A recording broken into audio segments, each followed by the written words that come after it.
Hello, everyone, and welcome to the latest episode of the Backroad, the fantasy NASCAR show from In Between Media.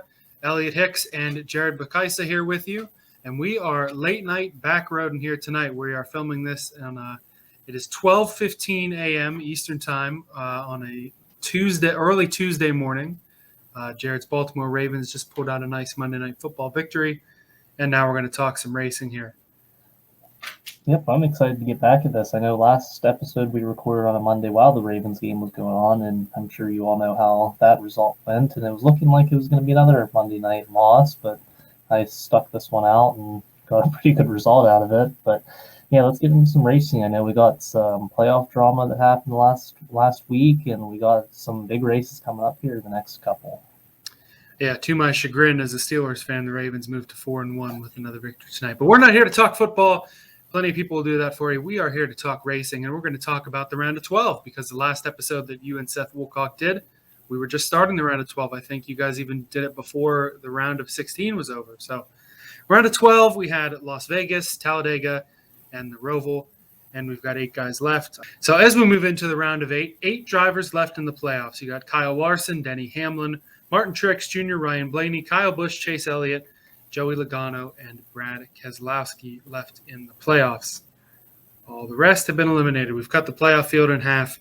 Give me some general thoughts about this round. Should we do it race by race? Should we just kind of go general? I know you've said you've had some controversial opinions on the Roval, but late night back road, and I'm fine with some controversial opinions. So I'll let you start off with what you want, and we'll go from there. Yeah, we could just go like a summarize all 3 or whatever, but I'll just basically go off like we had all that drama at Bristol, and then we go to Las Vegas, which was definitely not a barn burner by any means, and we got a typical Denny Hamlin ended up pulling off that win. There really was not much that happened in that race. And then Talladega, we had Bubba Wallace get his first career win, but that was also a very mixed controversy day with not running the race on Sunday, and then you having a rain shortened race. So that was kind of like a bit the wild card out of the weekend. And then the Charlotte Roval had some more controversy between the two that were involved in the Bristol ones that I got to see with Kevin Harvick and Chase Elliott throughout the race. So the Roval honestly has not disappointed the last couple of years. That there's always some controversy, and it's actually been a really good, from a viewer point, like a really good cutoff race for everyone. So I think it was a decent race in my opinion. There was a lot of controversies that happened throughout the race, but other than that, I thought he got a deserving winner there. Another typical Kyle Larson win. While all the stuff was going on, he ended up pulling off another win out of the blue. So good for him, good for Hendrick, and move on to this week and see what happens. Yeah, I know you said there that was a typical Kyle Larson win. I don't think it was a typical Larson win by any means. You know, he had a lot of trouble. It was interesting that both Larson and Bowman seemed to have the exact same electrical issue. The 5 team got it all fixed up, no problem. The 48 really couldn't be unleashed until the end of the race. Bowman drove it up to 10th place. But, you know, my opinions on Bowman are always a little bit biased for good reason, as he's my driver. So the Roval, and, you know, bringing the Roval in was probably one of the better scheduling decisions that NASCAR's made over the last few years. The problem that we've started to see is now we're trying to run the Daytona Roval / road course, the Indianapolis Roval road course. We got too many damn road courses. I won't go too far into that deep end because it's a fantasy show. It's not just a general NASCAR show. But this round in particular was probably the hardest to pick fantasy-wise. The Roval was kind of a wild card, even though most of the guys ran well there. Talladega is always a complete wild card.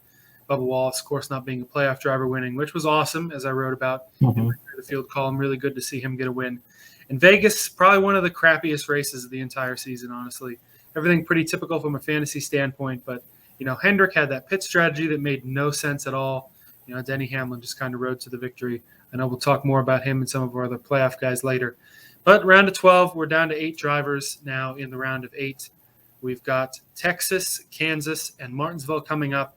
Before we start to break down those races, we'll break out the sleeper and keeper segment. We'll pick one sleeper, one keeper to keep an eye on through the last 3 and maybe even the last 4 races. This may be it before the championship. I haven't quite looked at how the schedule is going to work out. This could be it while we're still in season with NASCAR. So we got a sleeper, we got a keeper. It's 12:20 a.m. We'll go with sleepers first. Jared, who do you got? My sleeper pick that I'm going with these next 4 weeks is actually a guy that has been running well, even though he's eliminated from the playoffs. I'm going to go with Kurt Busch. especially at Texas. I was looking at some of the stats. He has an average finish of 7.83 with 6 top tens. And it usually seems like Kurt Busch, like he'll either get eliminated from the playoffs early and then do really good. And he also has a win at a mile-and-a-half track earlier this year. And I think Texas would be a good another place for him to run well. Plus, if you're looking at it from a DFS lineup standpoint, he is probably going to be starting worse than 12th. I haven't seen where the starting lineup is going to be yet. I don't know if that's out or not, but if you're looking for him to move up from where his starting position is, he's definitely one to look out for in the sleeper category.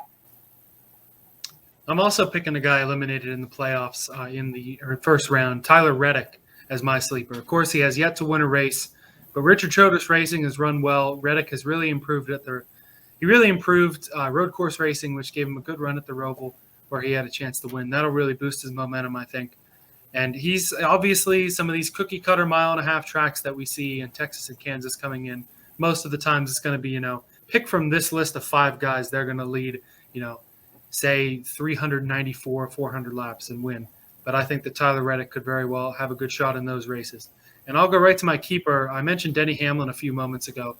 I think he's the keeper. I think that it's not quite as dramatic as what 2011 Tony Stewart was, where he didn't win in the regular season, ripped off 5 playoff wins, and went all the way from the bottom to the top of the chase and beat Carl Edwards in that tiebreaker. Not quite that dramatic because Denny came very close to winning the regular season championship, but I think Denny Hamlin could very well be a favorite. We'll have to see in a few moments here if we've got him in our championship 4 picks, which we'll do here in a moment.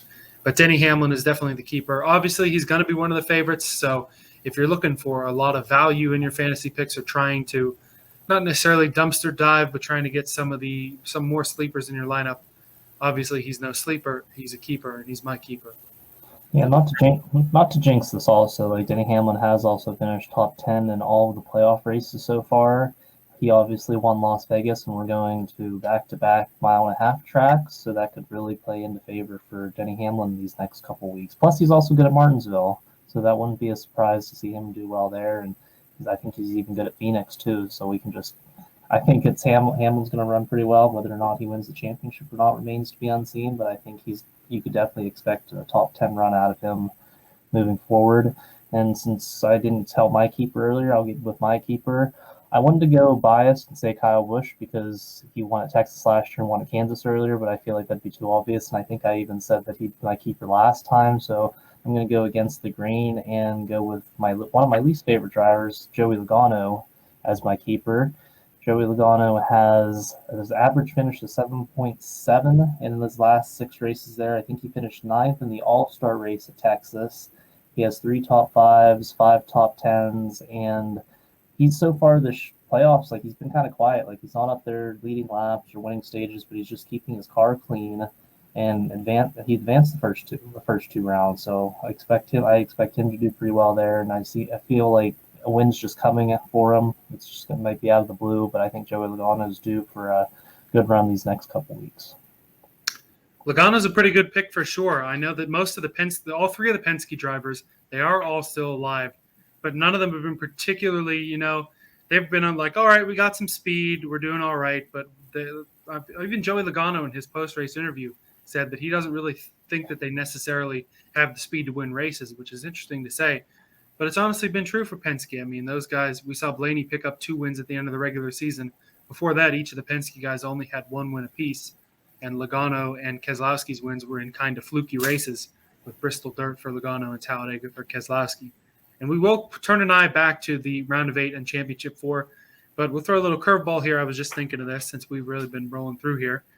We've got an eye toward the future now with just 4 races left in the season in general. I almost said in the regular season, but 4 races left and 4 races with this Gen 6 car. We're moving to next gen in 2022.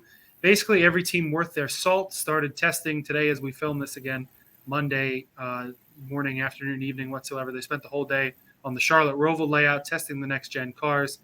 And there have been some comments. I know Corey LaJoie in particular has said that he thinks it's going to be a lot easier for mid-tier, even smaller teams to win races. In this round of 8, the drivers left, we have all 3 Penske cars, 3 Joe Gibbs Racing cars, and 2 Hendrick cars. So that's 3 teams representing the entire round of 8. And really, had there been any players in the round of 8 that weren't in either those three teams or Stewart-Haas Racing before their down year that they had this year, which we now can confirm as a down year with Harvick and being eliminated as the last of their drivers.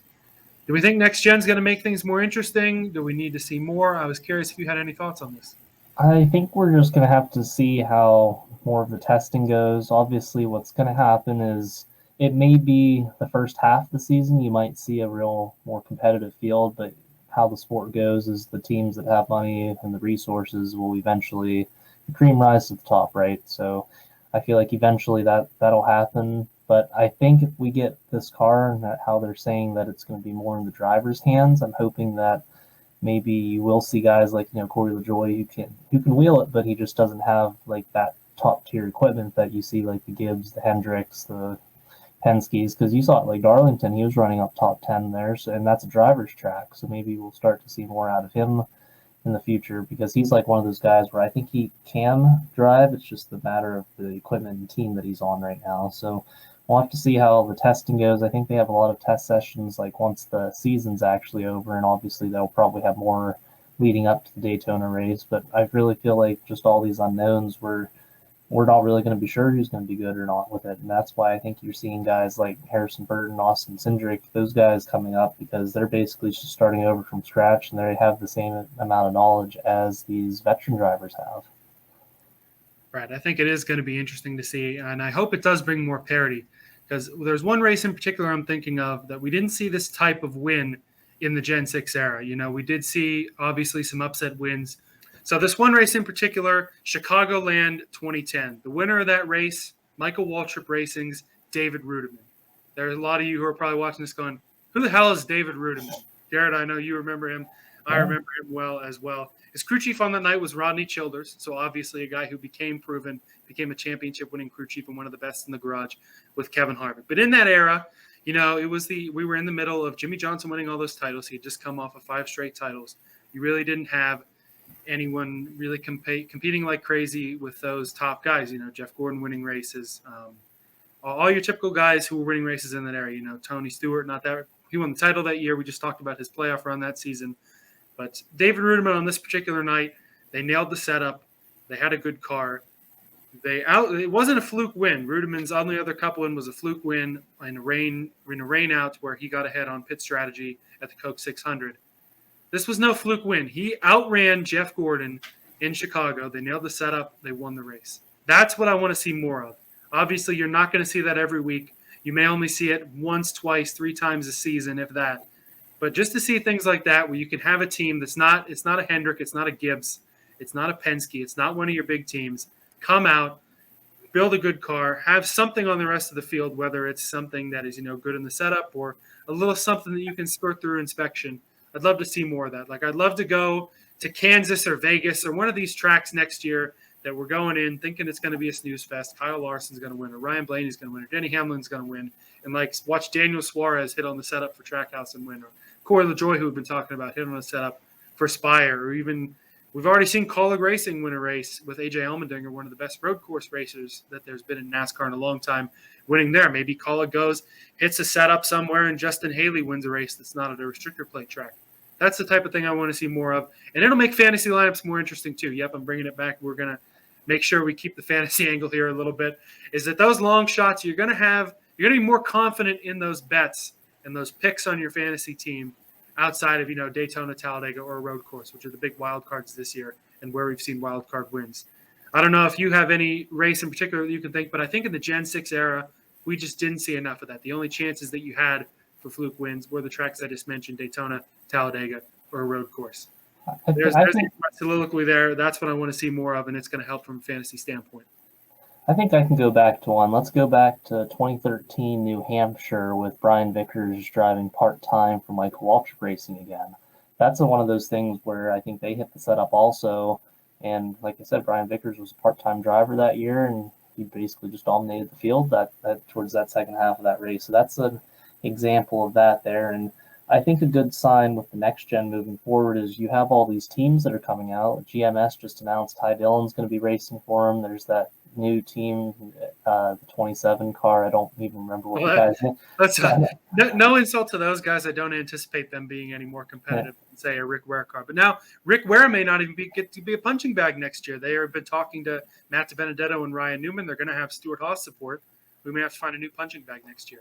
But yeah, in any case, go ahead. Yeah, either way, like you're seeing all these teams, like colleagues going to 2 cars, like Denny Hamlin's going to have 2 cars on his team, and that new team, like I just mentioned there, GMS, like I said. I think that's a good sign moving forward that all these guys want to, like all these new teams want to compete at the Cup Series, especially Colleague, who's been in the Xfinity program for the past couple years and have been making a couple starts here and there this year in the Cup Series, and he actually got a win with AJ Allmendinger, like you just mentioned.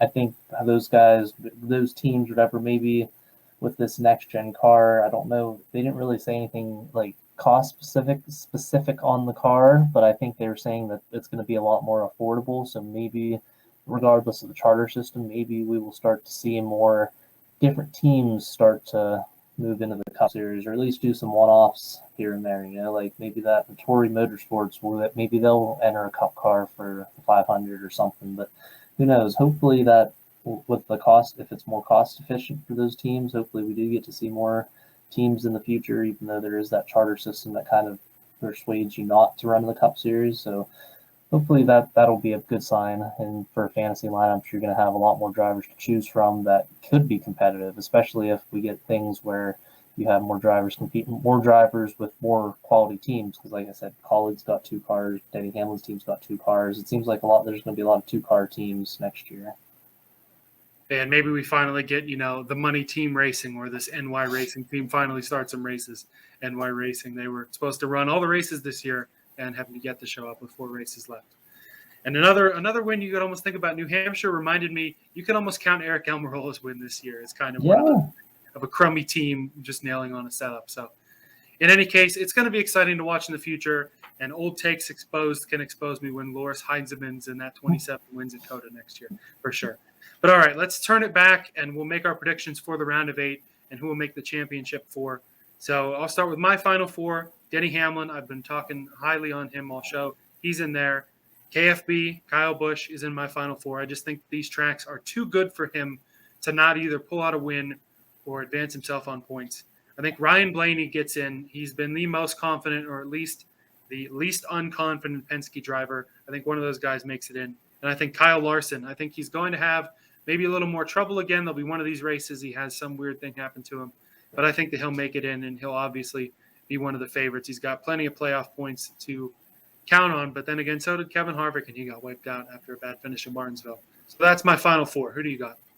So I'm going to go my final 4, the 2 obvious ones. I'm going to go with Denny Hamlin and Kyle Larson. I know like previous history shows that could easily be a race, but I just think Kyle Larson's win this past weekend at the Roval, like everyone was like, oh, Kyle Larson might not make it. He's not at 22 points. He's going to miss out. And then I think in the middle of the race, he was running the 30s and was actually out of the cut line, and he ended up proving that he won. So I think Kyle Larson's kind of come full circle in his career, where now he's actually finishing races, proving the doubters wrong.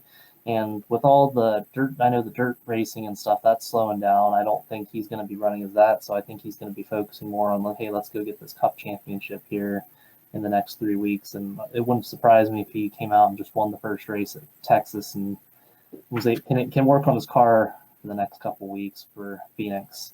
So that's my first pick. Hamlin, like I said earlier, he does have all top 10 so far in the playoffs, and we're going back to 2.5-mile tracks back to back, where I could easily see him running well, or at least getting enough stage points to point his way in. And he's also got Martinsville, like I said. Now the other 2, I was kind of up in the air because we've seen these guys. Everyone's been doing good pretty far. You just said Ryan Blaney as an example. I'm going to go with Kyle Busch also as my pick. He's one of those guys that he's not winning stages, he's not winning races, but kind of at the Roval here was a good example of him moving forward, as he just kind of kept his car clean, stayed out of trouble, and got a top 5 finish. And I think the playoffs now, it's like survive and advance. And I think if he runs well at Texas, where he won last year, I think if he just runs decent these next couple weeks, stays out of trouble, and he could probably either point his way in or maybe even get a win. Like people also forget he did win that Martinsville race in 2017 where he had the Denny Hamlin versus Chase Elliott controversy where he snuck out a win. He did, and I think that's a race we could look at too, where it's a short track. I think he was even running well at Martinsville last year, even though he wasn't in the playoffs. So he's pretty good at these next 3 races. So, and you also can't count out Kyle Busch. Like we're saying this now, where he hasn't been dominating, leading laps and everything, but that just means like one of these races he could just pull out and get a win real quick. And the 4th and final spot, I was really debating on 3 drivers. I was debating with Blaney, Truex, and Chase Elliott. And I think with all the controversy and stuff that happened with Chase Elliott this weekend, I think Kevin Harvick kind of lit the fuel in the fire in that 9 team, and I think he's going to go on a tear and at least make the championship round. All right, so who's your title winner then?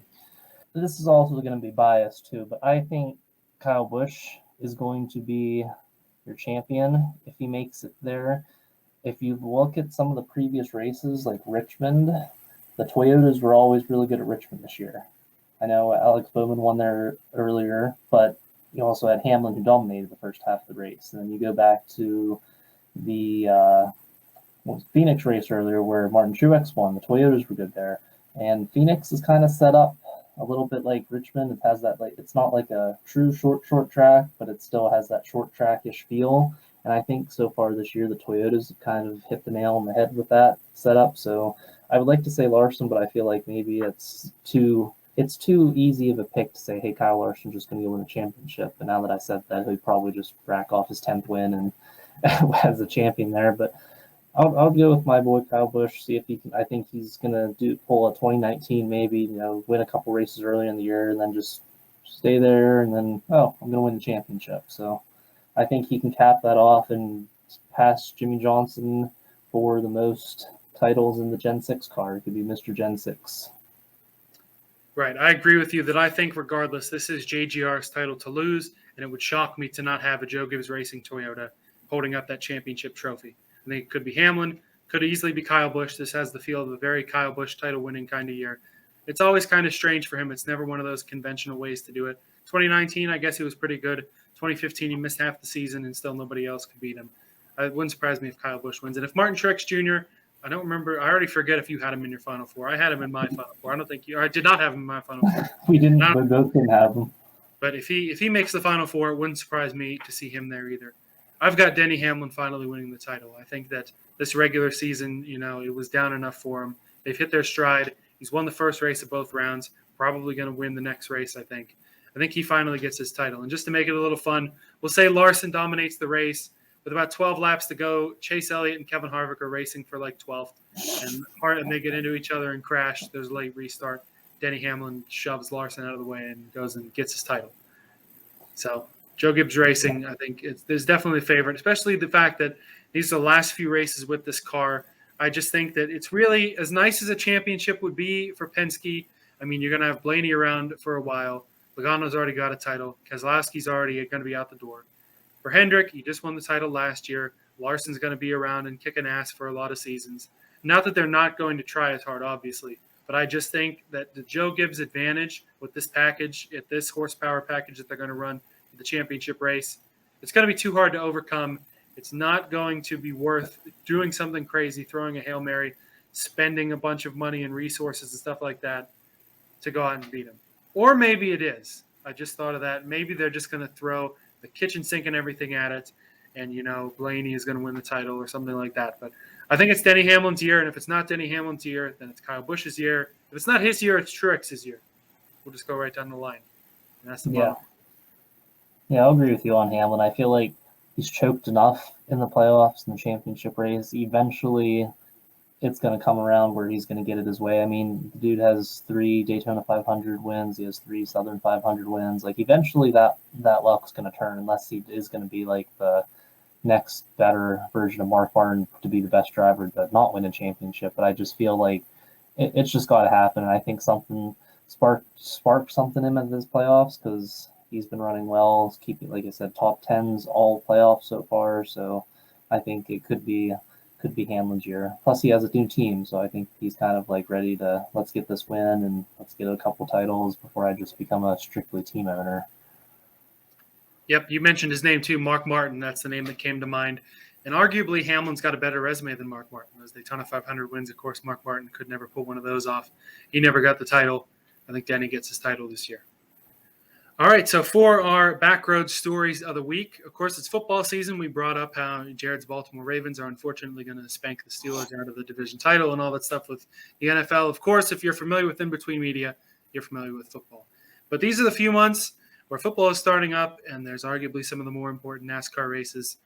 Obviously, we got both of these things going on, and there are some memories for sure with both of these sports going on at the same time.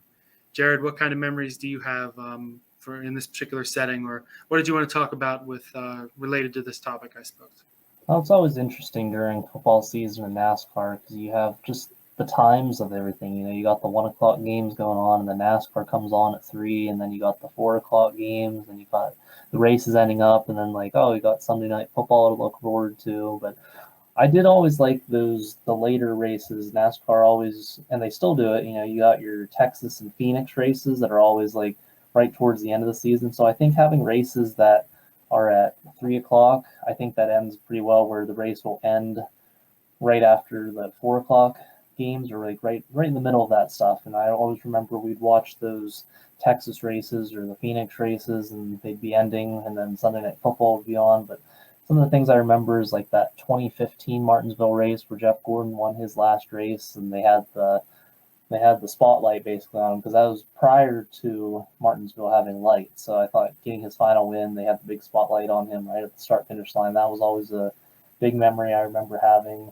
And then even we can go back, we'll even say the Texas 2014 incident between Jeff Gordon and Brad Keselowski. I vividly remember that race happening. Like we were flipping back and forth with the race, and then the NASCAR race, and I remember that whole scuffle happening. I'm like, oh, this is interesting because all the 4 o'clock, like I said, the 4 o'clock games are just kind of like wrapping up there. And so those are some of the memories. It's kind of cool just flipping back and forth, seeing your favorite team or a good game, or heck, if you're one of those super fans and have 2 TVs going on, like I know Seth has 2 TVs going on, or heck, you can even get your laptop now. I told him like, hey, you just need to set your laptop up and you can get the Fox game, the CBS game, and NASCAR going. But yeah, it's always fun if you're a big fan of football and NASCAR. It's nice to keep up with both and just sports in general and enjoy your Sunday, unless you're not doing so well on your fantasy side. Right, and now it's a heck of a lot easier because nowadays, you can have whatever the heck you want on the TV. There have been some football and racing Sundays where I'll have a football game on my phone or I'll listen to it on the radio or something, and I can have the race on an iPad or a laptop or something like that. And, the wife can be watching Gilmore Girls on Netflix or something, and I still am seeing all I want to see. But as a kid, it wasn't that way. We only had one TV in the house. You couldn't stream stuff back in the, late 2000s, early 2010s. That just wasn't an option, really. You didn't have a viable streaming option. And when football season came around, of course, being a Steeler fan, whenever we'd get the games on TV, that was always first priority in the house, with my mom also being a big Steelers fan. If the race was on, it doesn't matter. Wait till after the Steeler game was over. And, of course, when it's later races and the Steelers are in the 1 o'clock window, that's normally okay. You still got to catch the end of the race. But there were a few times where that didn't quite work out so well. The one end of the season, the chase races as they were at the time, that I would kind of be able to get some wiggle room on, that was Talladega. Because for the most part, it was the only chance Dale Jr. had to win the rest of the season. He was either out of the chase at that point, or when the playoffs started, he was out by then, or he just didn't have a chance in general. That'd be the last shot for a win that he'd have for the season. But other than that, there were some good moments that I actually ended up missing. There were the Martinsville win in 2014 for Dale Jr. That was after either before or during it. It was either during or after a Steeler game. I kind of ignored the race. I was like, well, nothing's going to happen here. Flip over, and Dale Jr. standing next to the grandfather clock. I'm like, well, shit, this sucked. That's all. That was always the tough thing back in the day. If something cool happened during the race and there was a Steeler game on at the same time, or sometimes, the Steeler game would end one way or the other, I just kind of wouldn't pay attention to the race. And that part of that's my mistake in those cases, but for stuff I missed while the Pittsburgh Steelers were playing.